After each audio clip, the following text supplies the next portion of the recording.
ಖ್ಯಾತ ನಟಿ ಆರ್ತಿ ಅವರು ಇದೀಗ ನಿಧನರಾಗಿದ್ದಾರೆ ಅನ್ನೋ ಮಾಹಿತಿ ಬರ್ತಾರಂಥದ್ದು. ಸದ್ಯಕ್ಕೆ ಏನಾಗಿದೆ ಇವರಿಗೆ ಸಂಪೂರ್ಣ ಮಾಹಿತಿ ನಿಮಗೆ ಕೊಡ್ತೀನಿ. ಅದಕ್ಕೆ ಮುನ್ನ ಚಾನಲ್ ಕೂಡ ಸಬ್ಸ್ಕ್ರೈಬ್ ಮಾಡ್ಕೊಳ್ಳಿ ಸ್ನೇಹಿತರೆ. ಸಿನಿಮಾ ರಂಗದಲ್ಲಿ ತಮ್ಮದೇ ಆದಂಥ ರೀತಿಯಲ್ಲಿ ಛಾಪನ್ನು ಕೂಡ ಅವರು ಮೂಡಿಸಿದ್ರು, ದೊಡ್ಡ ಮಟ್ಟಿಗೆ ಹೆಸರು ಸಹ ಮಾಡಿದ್ರು ಅಂತಲೇ ಹೇಳ್ಬೋದು. ಇಂಥ ನಟಿ ಆರ್ತಿ ಅವರು ಇದೀಗ ವಿಧಿವಶರಾದರು ಅನ್ನೋ ಮಾಹಿತಿ ಈಗ ಸದ್ಯಕ್ಕೆ ಬರ್ತಾರಂಥದ್ದು. ಇನ್ನೂ ಸುಮಾರು 300ಕ್ಕೂ ಅಧಿಕ ಸಿನಿಮಾಗಳಲ್ಲಿ ಅಭಿನಯಿಸಿದಂಥವರು ಕೇವಲ 38ನೇ ವಯಸ್ಸಿನಲ್ಲೇ ಇದೀಗ ಕೊನೆಯುಸಿದ್ದಾರೆ. ಅದು ಕೂಡ ಲಿವರ್ ಕ್ಯಾನ್ಸರ್ ಎಂಬ ಮಹಾಮಾರಿಗೆ ಬಲಿಯಾಗಿರುವಂಥದ್ದು. ಯಾರು ಅಂತ ಬಂದರೆ ಆರ್ತಿ ಅಗರ್ವಾಲ್ ಅವರು ಮೂಲತಃ ತೆಲುಗು ಇಂಡಸ್ಟ್ರಿಯ ನಟಿಯಾಗಿದ್ದು, ಇನ್ನು ತೆಲುಗು, ತಮಿಳು ಮತ್ತು ಕನ್ನಡದಲ್ಲೂ ಸುಮಾರು 10ಕ್ಕೂ ಅಧಿಕ ಸಿನಿಮಾಗಳಲ್ಲಿ ಕೂಡ ಅವರು ಅಭಿನಯಿಸಿದ್ದಾರೆ. ದರ್ಶನ್ ಅವರ ಸಿನಿಮಾದ ಕರಿಯ ಮತ್ತು ನಿನಗೋಸ್ಕರ ಸಿನಿಮಾದಲ್ಲೂ ಕೂಡ ಅವರು ಅಭಿನಯ ಮಾಡಿದರು.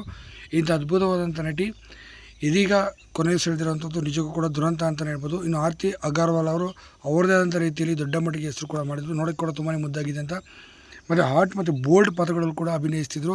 ಸಿಕ್ಕಾಪಟ್ಟೆ ಹಾಟ್ ಆಗಿದ್ದಂಥ ಈ ನಟಿ ಇದೀಗ ಲಿವರ್ ಕ್ಯಾನ್ಸರ್ ಎಂಬ ಮಹಾಮಾರಿಗೆ ಬಲಿಯಾಗಿದ್ದಾರೆ. ಸದ್ಯ ಪತಿ ಮತ್ತು 2 ಮಕ್ಕಳನ್ನು ಬಿಟ್ಟು ಅಗಲಿದ್ದಾರೆ. ಅವರ ಆತ್ಮಕ್ಕೆ